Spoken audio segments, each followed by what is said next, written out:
Es un gusto realmente participar esta tarde, ver de nuevo a gente tan querida también. Así que bueno, muchas gracias por la invitación, por la consideración. Y qué importante es abordar estos temas del adulto mayor. Cada vez comenzamos a aprender qué es lo que se está haciendo y qué es lo que todavía falta por hacer. El tema de hoy que me han encargado es medicina paliativa integral y la experiencia de COPOES y los retos en la atención del adulto mayor. Y agradezco mucho que me permitan presentar el programa COPOES, que si bien algunos los conocen, otros no tanto. Y bueno, yo trabajo en este programa hace 13 años, desde hace un poquito más de un año me encuentro encargada de él. El objetivo de nuestra charla será compartir la experiencia de COPOES como un modelo de atención paliativa integral domiciliaria para adultos mayores y sobre todo reflexionar sobre los retos y las oportunidades para poder fortalecer la atención paliativa de estos pacientes desde la atención primaria. Tenemos esta publicación del año 2025 del INEI, sobre el estado de la población peruana, específicamente en este caso mirando hacia el adulto mayor, el que nos habla de esta importante transición demográfica y la necesidad de un nuevo modelo paliativo para esta población. Nos habla de pacientes con gran multimorbilidad, fragilidad también, asociados muchas veces a pérdida de autonomía, que van a generar una alta carga asistencial y también social, y por eso se requiere de un modelo centrado en las personas adultas mayores de las características de hoy. Este es el gráfico que se encuentra en este informe también. Yo cuando veía este gráfico recordaba cuando empecé mi residencia de geriatría ya hace muchos años, y en esa época se hablaba de la población. ¿Cómo será la población adulta mayor en el 2020? ¿Cómo será la población adulta mayor en el 2025? Ya estamos en el 2026 y ahora tenemos que hablar pues de más adelante. En el 2050 ya la población del Perú va a superar los 39 millones de habitantes con una población cada vez más longeva. Pero un punto importante que se considera que pasará en el Perú, porque en el mundo pasará mucho antes, pues se considera que en el año 2040, por primera vez, la población adulta mayor de 60 años va a superar a la población menor de 15 años. Lo que se espera a nivel mundial en otros países que será alrededor del año 2030. Entonces, si en el 2050 tendremos una población de más de 39 millones de personas, veremos cómo tendremos una sociedad más longeva. Y eso va a implicar muchos desafíos para el desarrollo de los ámbitos de la salud, del sistema de pensiones también, del empleo y de la educación, ¿no? Ya hay estudios y en las redes, también lo he visto en algunos programas en televisión, que hablan sobre ese problema social que vamos a comenzar se va a comenzar a presentar ante la disminución de la población económicamente activa. Esta pirámide es interesante, es de una página que es bien sencilla de acceder. Es una página que se alimenta de datos de las Naciones Unidas, y cuando uno está en la página es como que todas las pirámides y todos los números se van actualizando al momento, ¿no? Y uno puede poner el país que quiere y ahí se van actualizando y ve cómo se va moviendo las pirámides. Y nos habla de cómo está creciendo el Perú. En esta página lo interesante que nombran, que tal vez nosotros como trabajadores de salud no lo percibimos, o por lo menos yo no lo percibo, es que el Perú está creciendo, pero la población adulta mayor en el Perú está creciendo a un ritmo en el que se pueden plantear todavía políticas dirigidas a esta población. En esta página hablan de que todo está como un poco más organizado, todavía este crecimiento permite la organización, así que esperemos que realmente sea así, ¿no? Como les decía, ya en el año 2000, 2007, que fue cuando yo empecé mi residencia, pues ya se hablaba de todo esto. Y es importante ver qué tanto hemos ido avanzando y si realmente hemos ido programando estos cambios en la población. Y también en esta página hablan sobre las necesidades políticas específicas para cada edad. Si nosotros tenemos en el año 2040, vamos a tener una población mayor de 65 años que va a superar a los menores de 15 años, pues todo el sistema de salud y también el sistema de pensiones va a tener que modificarse a las características de esta población, que es cada vez más funcional, ¿no? Y yo supongo que a todos les debe haber pasado como cuando a mí me pasaba cuando tenía 10 años y decía, ¿cómo serás cuando tengas más de 50? Pues me imaginaba así como, no sé, como una viejita tal vez, ¿no? Pero bueno, al más de 50 años, que haya casi 60, ya todavía puedo usar mi tacón 9. No me puedo parar en un pie, pero bueno, todavía puedo caminar en tacón 9. Si hablamos de medicina paliativa integral, vamos a decir que esto no se presenta en los momentos últimos de la vida de una persona. La medicina paliativa integral es aliviar el sufrimiento y sobre todo mejorar la calidad de vida de las personas, y no solo de los pacientes, sino también de su familia, y por qué no decirlo también de la comunidad, a lo largo de todo el proceso de la enfermedad desde su diagnóstico. Este enfoque se basa en una comunicación empática. Yo siempre, para el que me habrá escuchado alguna vez, pero bueno, siempre hay alguien que escucha por primera vez, la comunicación es súper importante en todos los aspectos de nuestra vida, no solo en la salud, ¿verdad? En el trabajo, en la familia. Si no hay una buena comunicación empática, asertiva, pues no avanzamos, ¿no? Entonces este enfoque integral tiene que estar basado en esa comunicación empática, continua, que guíe la atención y fortalezca la relación con el paciente, que siempre esté de la mano con ese modelo centrado en la persona, modelo que caracteriza la atención primaria. Entonces, si hablamos de medicina paliativa y atención primaria, vamos a tener puntos de encuentro. La atención centrada en la persona, la continuidad asistencial, la integralidad del cuidado, el enfoque familiar y comunitario, también la equidad en el acceso y la contribución a la cobertura sanitaria universal. Entonces, el cuidado integral, cuidado paliativo integral, no se va a originar en los niveles de atención 3 o 4, sino va a nacer y debe nacer con una visión geriátrica y paliativa desde el primer nivel de atención.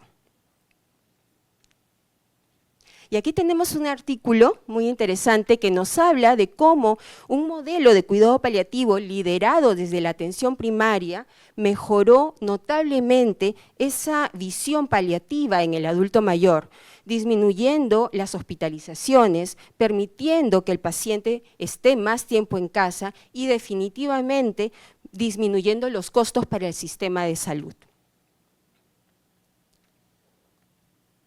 ¿Cuáles son las particularidades paliativas en geriatría?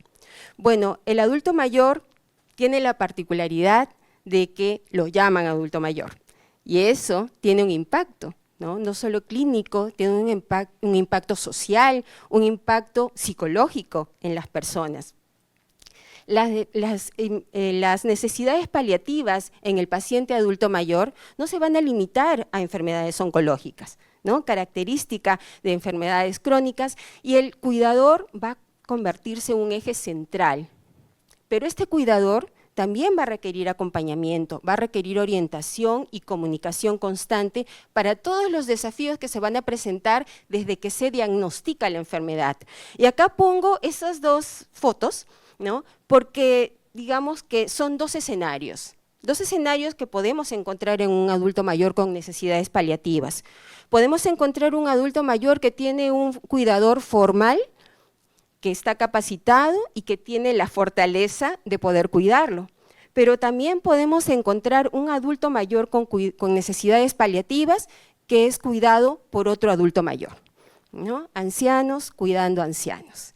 Y como lo podrán ver, como ven en la sociedad, cuando por ejemplo estamos yendo al trabajo, y ahora en verano las actividades de los chicos, el que lleva a la piscina al niño es el abuelo, el que lo recoge es el abuelo, le prepara la comidita, ve que haga sus quehaceres, y lo vigila hasta que el papá o la mamá llegan a las 6 o 7, y muchas veces ese abuelo no vive con el nieto y se va a su casa, ¿no? Entonces, al tener adultos mayores cada vez más funcionales, también con el cambio de la vida, pues estos adultos mayores son capaces de hacer muchas cosas hasta que es diagnosticados de la enfermedad. Y ahí viene el impacto, porque no nos preparamos para eso.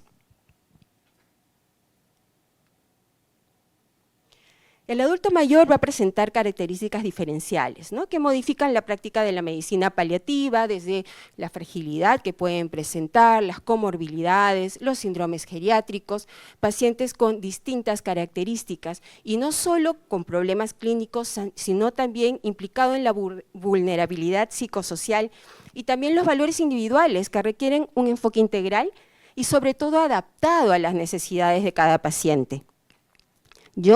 Si veo un paciente adulto mayor, con la edad y experiencia de vida que tengo, voy a tener otra visión de la vida. Muchos de aquí, que son más jovencitos que yo, también tienen una visión de la vida totalmente diferente a mí. Entonces, cuando yo atiendo a un paciente en cuidados paliativos, tengo que pensar en la visión de vida que tiene ese paciente y de las expectativas de la familia. Entonces, así es como nosotros tenemos que ir creando nuestras habilidades para esa medicina enfocada en la persona. Muchas veces la mayor dependencia funcional, la vulnerabilidad social y el posible aislamiento también que experimentan requieren anticiparse de decisiones sobre el cuidado. Es como cuando hablamos de las altas programadas en hospitalización, ¿no? Igual, yo veo que es un paciente que tiene un diagnóstico y sé lo que puede venir. Entonces, según sus creencias, según su valoración social, todo eso debo tomarlo en cuenta para prever lo que este paciente va a necesitar. Y por eso es tan importante que el servicio social también se empodere en este tipo de aspectos para poder darle al paciente todo lo que requiera y no tomar decisiones que no van a ir de acuerdo a sus necesidades. Y la integración con la atención primaria de la medicina paliativa, ¿no?, va a facilitar el poder determinar tempranamente estas necesidades porque son los que están más cerca del paciente. Aquí les presento a COPOES, Control Posthospitalario Especializado. Este es el área donde yo trabajo. COPOES se creó en realidad en el año 1998. Nació como una necesidad de alta precoz, ¿no?, porque ya desde 1998 había problemas con las camas de hospitalización. Entonces, nace COPOES para que los pacientes puedan salir, se les pueda poner sus antibióticos en casa, se les pueda dar todos los cuidados que ya no ameritan los tiempos de hospitalización. Y se hacía el seguimiento en casa. Es en el año 2002 en el que oncología se conecta con que todavía está nuestra enfermera jefa, porque habían pacientes que recibían quimioterapias que eran altamente metizantes. Al recibir esas quimioterapias, a veces eso ameritaba que el paciente se quede en observación más tiempo, tenga que hospitalizarse o ser derivado de la emergencia para ser hidratado. Se conecta con la licenciada y comienzan a brindar las hidrataciones para quimioterapias altamente metizantes en casa. Así comienza la conexión a oncología y así comienzan los cuidados paliativos oncológicos a domicilio que oferta COPOES. Y en un país como el nuestro, en el que hay tantas desigualdades en el acceso a la salud, la implementación de cuidados paliativos domiciliarios no solo va a ser un imperativo ético, ¿no?, sino también, que es lo que probablemente más se fija en la institución, es una estrategia costo efectiva y sustentable para poder mejorar la calidad de vida en contextos realmente de recursos muy limitados. O sea, qué pena no puse el estudio, se hizo un estudio en la emergencia del hospital y comparando los gastos que COPOES significaba para la institución y los gastos que representa un paciente por día que podía estar en casa, y realmente pues las cifras fueron muy importantes, la diferencia con el plus de que el paciente está en su casa con su familia. ¿no? Por cada día de hospitalización, un paciente promedio puede llegar a gastar o representar un gasto de 2.000 soles por día en una emergencia. El modelo de COPOES entonces se va a fundamentar en una atención domiciliaria, control de síntomas, comunicación efectiva, apoyo al cuidador y continuidad del cuidado, ¿no? A través de un equipo multidisciplinario. Y como destaco en los recuadros, siempre el domicilio es un espacio único de aprendizaje. El domicilio es muy rico porque permite ver la dinámica familiar, las condiciones de vida, las necesidades reales que muchas veces nosotros no las podemos percibir en un consultorio, ¿no? Porque no sabemos lo que va a pasar cuando el paciente se para, se da la vuelta y se va con todas esas indicaciones que a veces les es muy difícil entender cuando son solos. La comunicación efectiva es un eje central para poder orientar decisiones y sobre todo de generar confianza con el paciente y la familia y fortalecer la adherencia al cuidado. Comunicar, explicar, mirar al paciente y a la familia, realmente más que en el medicamento, en eso se va a basar el éxito de nuestra intervención. Ahí acá se movió el cuadrito rojo. Estas son las estadísticas del programa COPOES en el año 2025 por mes. En el año 2025 cerramos el año con un total de 61.438 atenciones y 40.166 pacientes atendidos, entre cuidados paliativos y pacientes de alta precoz.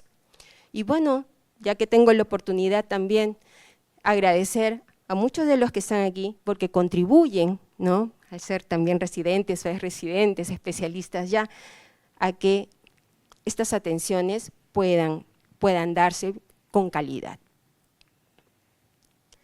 En relación a los ingresos exclusivamente de cuidados paliativos oncológicos del programa COPOES del Hospital Rebagliati, en el año 2025 tuvimos 595 ingresos, 595 pacientes nuevos, y como ven en el gráfico, lideran los adultos mayores de 60 años, concentrándose la mayor cantidad de población entre los 70 y 89 años.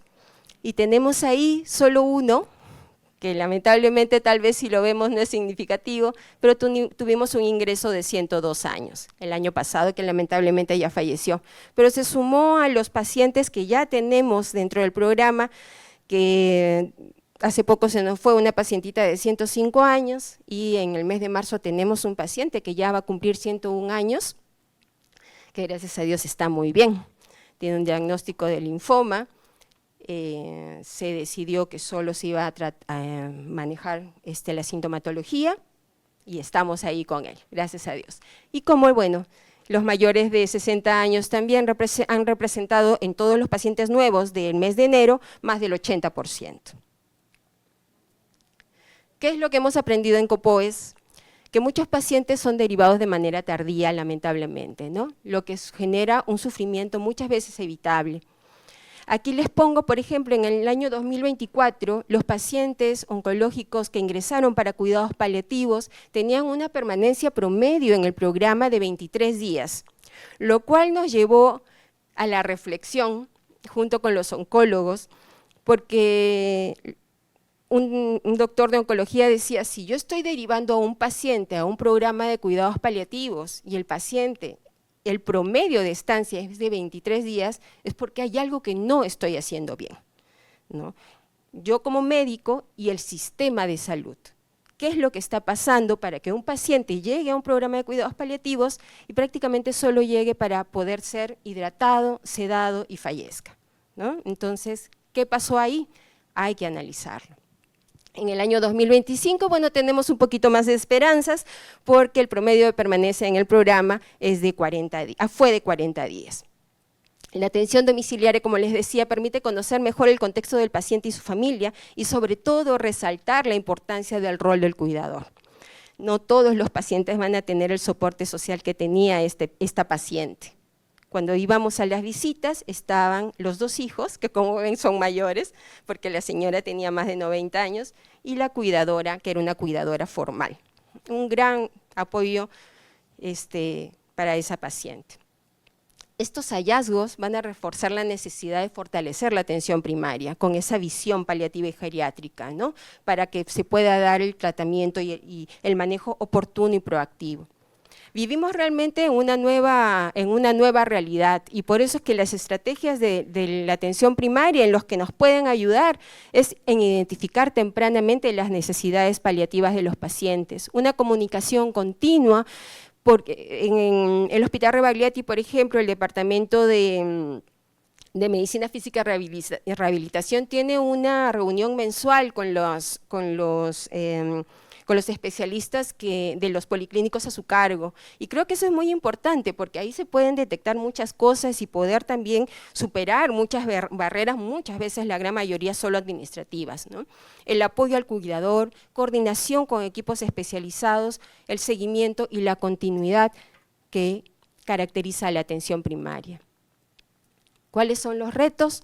Pues no solo son clínicos, ¿sí? La identificación tardía de las necesidades paliativas, la dificultad para poder reconocer un manejo paliativo de enfermedades crónicas y la aplicación de tratamientos que no mejoran la calidad de vida del paciente van a evidenciar la importancia de anticiparnos en la toma de las decisiones y replantearnos en el momento que debemos replantearnos cuáles son los objetivos que yo busco de mi tratamiento en ese paciente.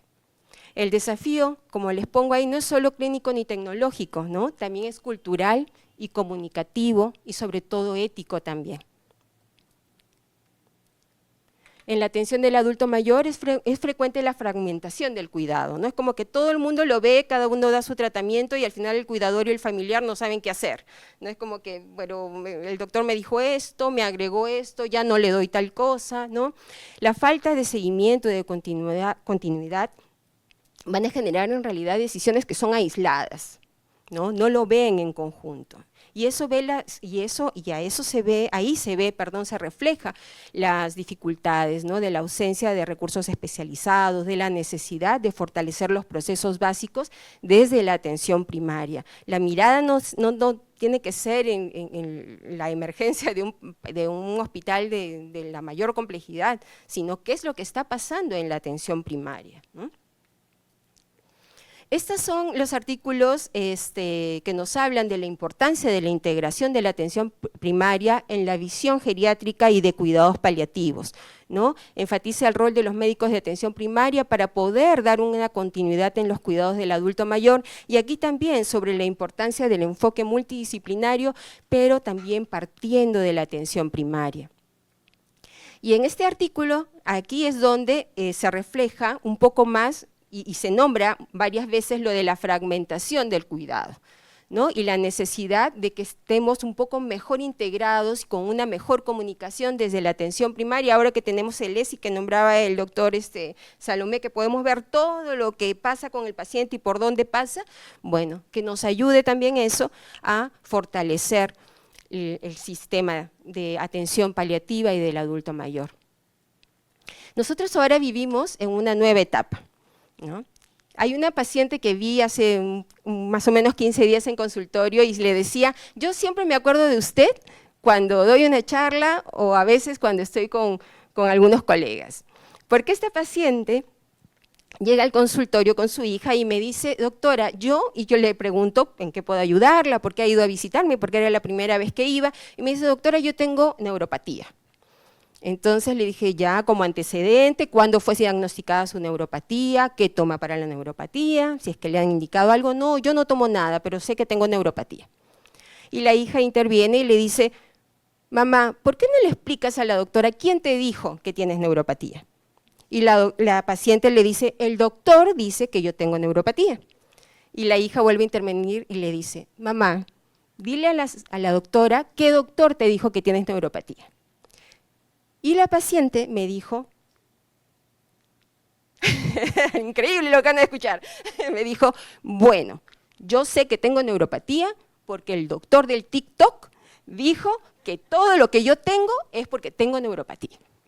Entonces, en un adulto mayor, en esos adultos mayores que ahora acceden al TikTok porque se quedan hasta la noche haciendo esto, ¿no? Mirando, que ahora tiene un nombre, esto también, que yo no recuerdo cuál es, mirando, tenemos que adaptarnos, ¿sí? Tenemos que adaptarnos para poder llegar a ese paciente que definitivamente le va a hacer más caso al doctor del TikTok. Entonces, tenemos que aprender y prepararnos a todo, para todas las cosas que no estaba preparada yo, para una paciente que llegue y me diga, es el doctor, pero bueno, todo sirve de aprendizaje y ahí hay que ir buscando nuevas herramientas. ¿Qué podemos sacar como conclusión? Que es posible brindar cuidados paliativos integrales y dignos en el domicilio del adulto mayor, incluso en contextos de complejidad. Muchos pacientes lamentablemente llegan después de múltiples hospitalizaciones y sufrimiento que podría haberse evitado. Importantísimo fortalecer la atención primaria con un enfoque geriátrico y paliativo, no solo va a representar una mejora en la continuidad del cuidado, sino que también permite la atención que refleje las necesidades, las prioridades y los valores del paciente y de la familia. Y por último, tal vez la conclusión más importante, que no todo se resuelve con tecnología, que a veces lo esencial es escuchar sin prisa, no escuchar, estoy en el consultorio y ya estoy escuchándolo así, esperando que entre el otro paciente, sostenerle la mano y mirarlo con compasión, ¿no? Porque cuando la ciencia alcanza sus límites, el cuidado humano se va a convertir en la medicina más poderosa. Muchas gracias.